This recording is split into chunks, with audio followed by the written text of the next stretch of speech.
Hola a todos y a todas, ¿cómo están? Espero que se encuentren bien. Nos volvemos a encontrar nuevamente en el espacio, en este caso en el espacio de Biología Genética y Sociedad. Sé que hay un alumno nuevo, así que me presento. Soy Pablo de Andrea. Y espero que este recurso de grabar nuestras clases nos permita un poco acortar esa brecha que existe debido a este contexto social y sanitario que estamos atravesando. Así que, bueno, particularmente estoy también contento de volver a tenerlos y a tenerlas, y espero que puedan tener herramientas, o sea, que esta materia les brinde herramientas de la biología que les permitan explicar algunas cuestiones referidas a la vida cotidiana. Bueno, yo para comenzar, como saben que la materia es biología, genética y sociedad, para comenzar les había pedido que buscaran una imagen que para ustedes representara el campo de estudio de la genética. Esa imagen que tenían que buscar, la tenían que subir a un Padlet, que es el que está acá, ahí les estoy mostrando sus producciones que estuvieron muy buenas, y además tenían que explicar por qué habían elegido esa imagen. Bueno, les contesté a cada uno y a cada una, y les dejé algunas preguntas que son las que vamos a tratar de contestar en esta nueva etapa, digamos, a lo largo de este año. Y con respecto a esto, a las devoluciones, van a ver que tienen cada uno una devolución y estoy teniendo inconvenientes con la recepción de algunos trabajos de las clases anteriores. Estoy tratando de solucionar el tema con el tutor, así que en ese sentido no se preocupen. Pero si no les ha llegado la devolución de su trabajo es por eso. ¿Mm? Además, quienes no han entregado el trabajo, bueno, todavía están a tiempo de hacerlo. Bueno, volvamos a esto entonces. Yo les había pedido que buscaran una imagen que refiriera al campo de estudio de la genética. Bueno, entre sus respuestas surgieron un montón de cuestiones que están muy vinculadas con la genética. Que una de ellas, o sea, uno de esos conceptos son el de herencia, estudiar la herencia, transmisión de la información, transmisión de características, ¿m? Y todas le refirieron, la mayoría, a las propiedades del ADN y del ARN. Es cierto que el ADN y el ARN contienen esa información que permite el desarrollo del organismo, es decir, permite el funcionamiento de la célula, de cada una de nuestras células, ya que se configuran como un manual de instrucciones que nos dicen, bueno, qué proteína debemos sintetizar, qué estructura debemos formar, etc. Bueno, pero esa información también se transmite de generación en generación. Obviamente que hay algunas variaciones, eso después lo vamos a ver. Pero justamente la genética se encarga de estudiar esto, ¿no? La ciencia que estudia las leyes que explican la herencia de los caracteres, es decir, cómo recibimos, cómo la información se transmite de generación en generación, y las causas de la variabilidad. Entonces, eh, estas moléculas ADN y ARN contienen esta información que permite que la célula funcione, ¿sí? O sea, información que permite el funcionamiento de las células, pero también el desarrollo de estructuras corporales. Y esa información, como dije hoy, se transmite de generación en generación. Es decir, que recibimos un conjunto de características morfológicas, color de pelo, forma del pelo, etcétera, pero también fisiológicas y bioquímicas. ¿Sí? Recibimos instrucciones sobre cómo debe funcionar nuestro organismo y información acerca de qué estructuras o qué moléculas debemos formar, degradar, etcétera. Bueno, entonces, para poder entender esto, los científicos se han puesto a estudiar cuál es esta molécula de la herencia y bueno, encontraron al ADN y al ARN. Y no solo este, llegamos a conocer esa molécula, sino que llegamos a manipularla. ¿Sí? A manipular esa información del ADN para poder generar el producto que nosotros queramos. Obviamente esto es muy abuelo de pájaro. Pero digamos, también vamos a problematizar esto, ¿no? Primero vamos a conocer esa molécula de ADN y después vamos a problematizar esta idea de, bueno, sí, la conocimos y la manipulamos. Entonces vamos a ver las técnicas de manipulación del ADN, para qué sirve también, hablaron muchos de identificar identidad, eh, para reconocer el sospechoso de un crimen, etcétera. Eso también lo vamos a analizar. Y también vamos a ver cómo se ha aplicado las técnicas de manipulación del ADN a la agricultura, a los alimentos, etcétera. Y vamos a ver lo que hay detrás. Para ello, vamos a utilizar los libros de biología básicos, pero también otros manuales, como por ejemplo, estos textos que son de divulgación, en los que se trata la genética desde un punto de vista más bien social.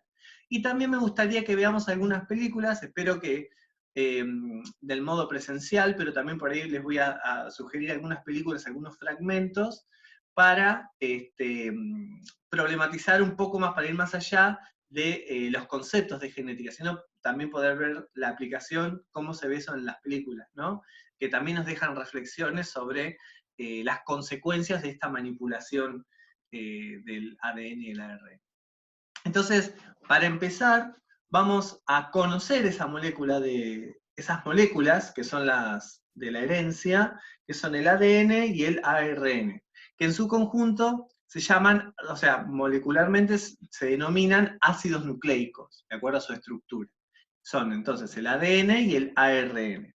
Bueno, entonces vamos a revisar estos conceptos para poder después ir profundizando, ¿no? Yo les decía hoy que el ADN y el ARN contienen información, como si fuera un manual de instrucciones.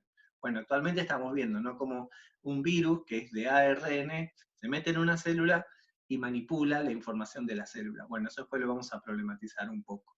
Pero bueno, vamos a ver primero cómo es esta estructura de los ácidos nucleicos. Vamos a recapitular esto que estuvimos viendo el año pasado, y para poder entender un poquito, para poder, perdón, complejizar un poquito más esta información. Entonces, estos ácidos nucleicos, ADN y ARN, son moléculas formadas por unidades que se llaman nucleótidos, ahí los marqué con rojo. ¿Cómo está formado un nucleótido? Está formado por una pentosa o un azúcar, que esa pentosa tiene 5 carbonos, por eso es pentosa 1, ahí vemos el carbono 1, el carbono 2, 3, 4 y 5, un grupo fosfato o ácido fosfórico y una base nitrogenada. O sea, los nucleótidos son las unidades o los ladrillos de construcción de estos ácidos nucleicos. Las bases nitrogenadas, ¿se acuerdan que eran adenina, timina, citosina, guanina y también uracilo? Dependiendo si estamos en el ADN o en el ARN, vamos a tener un tipo de base u otro tipo de base. Bien, entonces, esos nucleótidos se unen y empiezan a formar estas moléculas complejas o polímeros, que son los ácidos nucleicos. Ven, por ejemplo, acá. Acá tenemos un polímero, otro, y así sucesivamente, se unen sucesivamente hasta que llegamos a formar una molécula de ADN o de ARN. Esos nucleótidos se pueden agrupar formando una sola cadena, como en este caso, o como ocurre en el caso del ADN, que son dos cadenas. Bien. Entonces, vamos con el ADN. El ADN se denomina ácido desoxirribonucleico y justamente es una molécula que está formada por dos hebras, ¿sí? Dos cadenas de nucleótidos. Ahí está muy simplificado, tenemos acá una cadena de nucleótidos y acá otra cadena de nucleótidos. ¿Sí? Bueno, estas cadenas de nucleótidos entre sí ¿se acuerdan que eran complementarias? Quería decir que cómo se une una cadena con la otra, en base a la relación de complementariedad, en base a una relación de afinidad entre sus bases. Entonces, ¿qué quiere decir? Que donde haya un nucleótido de adenina, siempre va a haber uno de timina.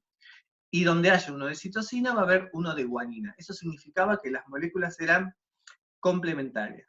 Y antiparalelas tenía que ver con que justamente las cadenas de ADN tenían dos direcciones opuestas. Fíjense, acá, ¿se acuerdan que habíamos contado los carbonos? 1, 2, 3, 4, 5. Y si yo me voy al extremo de la cadena, queda de un lado el carbono 5, mirando así como señalando.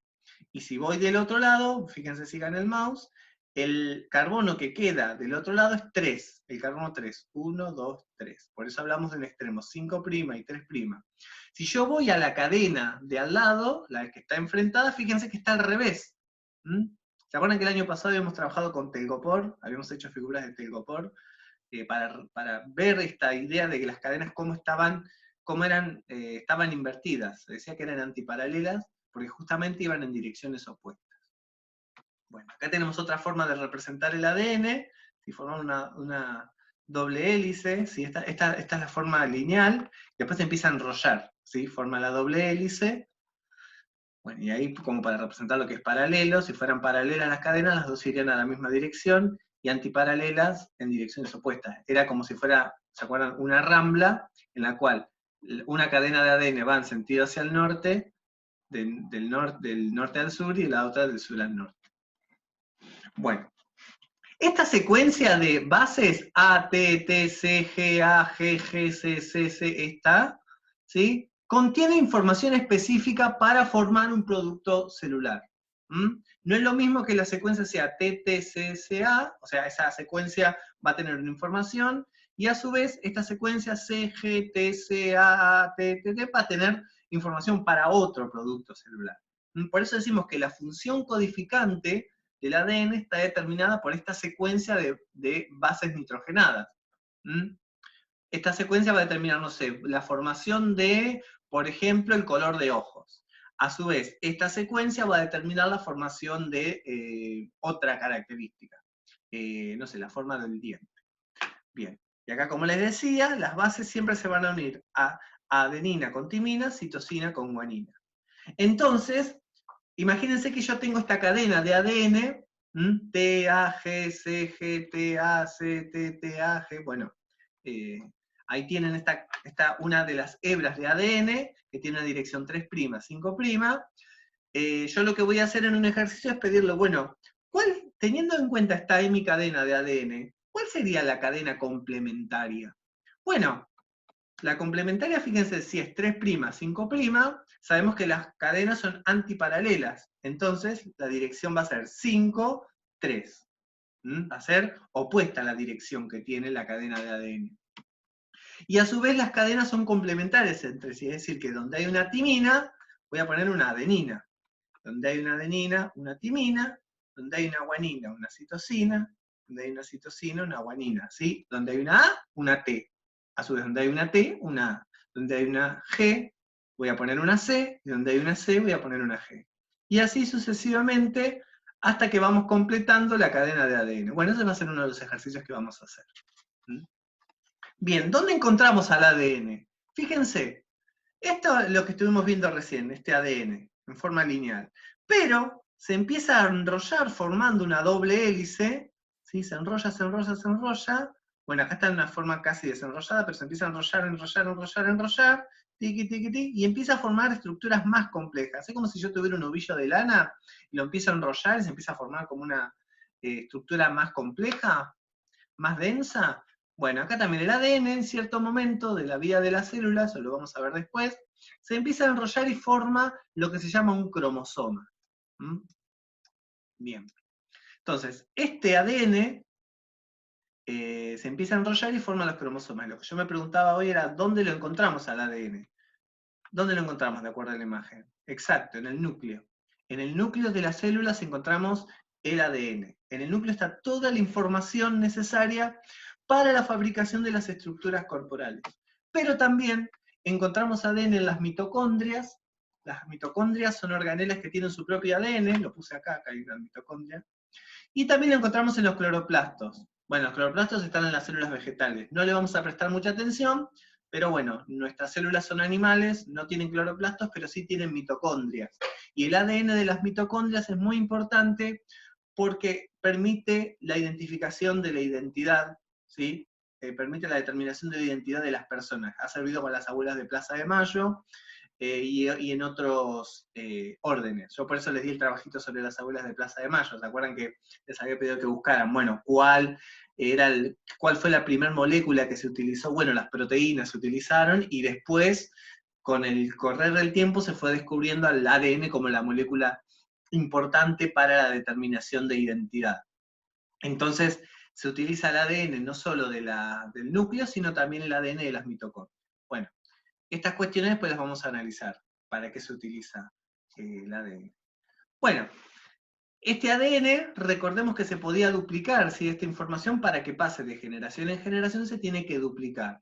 ¿Cómo se duplicaba? Bueno, sabemos que el ADN está formado por una doble hélice y se abre la cadena, acá abrimos la cadena de ADN, y empezamos a sintetizar nucleótidos complementarios, en base a la información que tiene una de las cadenas.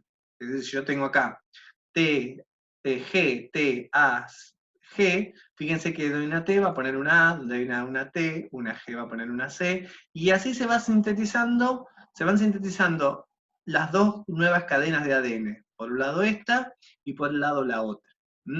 Esto es muy importante también para determinar la identidad. Nosotros, a partir de una hebra de ADN, podríamos identificar la otra. Eso después lo vamos a ver bien con más detalle más adelante. Pero lo que me interesa acá es que la información se transmite de generación en generación porque el ADN puede duplicarse. Hay una enzima que se llamaba ADN polimerasa, que era la que justamente venía acá y decía, bueno, acá hay una timina, voy a poner una adenina. Acá hay una adenina, voy a poner una timina. Esa ADN polimerasa también, después la vamos a mencionar porque es importante para estas técnicas de identificación de personas y demás. Bueno, y la otra molécula es la molécula de ARN, que también contiene manual de instrucciones para el funcionamiento de la célula. Vamos a ver las grandes diferencias. Fíjense que el ADN acá está formada entonces por dos cadenas, ¿sí? Pero el ARN está formada por una sola cadena. Y además, el ADN tiene las bases nitrogenadas son la adenina, timina, citosina y guanina, y las bases nitrogenadas del ARN son adenina, uracilo, cambiamos la timina por el uracilo, fíjense, adenina entonces, uracilo, citosina y guanina. ¿Sí? Fíjense que esa es las dos grandes diferencias. Bien, acá tenemos una forma tridimensional, además de esas bases nitrogenadas que cambian, o sea, cambia la timina por el uracilo en el ARN, el azúcar que forma, el azúcar de esos nucleótidos que forman el ARN, se llama ribosa. Y el azúcar del ADN se llama desoxirribosa, por eso el ADN se llama ácido desoxirribonucleico, debido a que justamente el azúcar es desoxirribosa, y el azúcar del ARN es ribosa, y por eso se llama ácido ribonucleico. La diferencia es que el azúcar desoxirribosa le falta un oxígeno en el carbono 2, y la ribosa lo tiene. ¿Sí? Nada más, no me interesa eso, pero bueno, para que vean de dónde sale el nombre. Sí me interesa que sepan que los azúcares son diferentes en el ADN y en el ARN. Y rápidamente, hay tres tipos de ARN, ¿sí? En la célula que constituyen la maquinaria necesaria para que a partir de la información del ADN o a partir de la información del ARN podamos fabricar los productos celulares necesarios. ¿Sí? Para fabricar el pelo necesitamos la información del ADN, pero también necesitamos elementos o materiales para poder fabricar.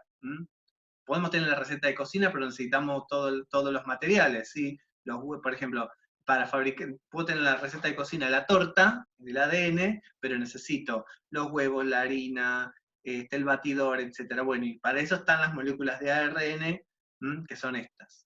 Bien, que también van a utilizar otros elementos de la célula. Bueno, después vamos a ver esto, ¿no? Que el virus hace eso, ¿no? Tiene el manual de instrucciones, pero se mete en la célula y aprovecha todos esos materiales que tiene la célula para poder fabricar todos los productos que necesita. Bueno, hasta acá llegamos, espero que les haya sido leve la clase, cualquier duda o consulta me preguntan. Entonces, repito, la idea es que revisar todas estas cuestiones que ya habíamos trabajado, pero está bueno volver a retomarlas. Yo en el trabajito les voy a dar 3 actividades, que esperen que las tengo acá, que consisten básicamente en pensar, bueno, en un primer punto, tienen esta secuencia de nucleótidos, ¿sí? Y me tienen que decir si corresponde a una de ADN o una de ARN. Fíjense que hay 2 cadenas, entonces ahí ya me puedo dar cuenta si es ADN o ARN. Bien. Y después tienen que decir a qué corresponde cada una de estas partes, ¿no? Las partes numeradas, el 1, el redondelito, el 2, el este pentágono, el 3 acá, es una base que está unida a la adenina, ¿sí? Y así, el 7 es todo este cuadradito, formado por esto, esto y esto, y ustedes tienen que decir a qué corresponde. Después, gracias a este video, pero también ayudados por el material de lectura, que es el mismo de la clase pasada, respondan en estas 3 preguntitas, y van a tener una secuencia de bases de ADN, y a partir de ellas van a tener que encontrar la cadena complementaria. Bueno, eso es lo que les dejo para hacer. Espero que les haya sido leve este video. Cualquier duda o consulta me preguntan, ¿sí? Bueno, nos seguimos viendo, al menos de modo virtual. Espero que puedan quedarse en casa, ya que hay mucha gente que no puede hacerlo, y quizás quedarnos en casa nos ayuda a aportar nuestro granito de arena, y para que podamos cuidarnos y cuidar a los otros. Bueno, les mando un saludo y nos vemos prontito.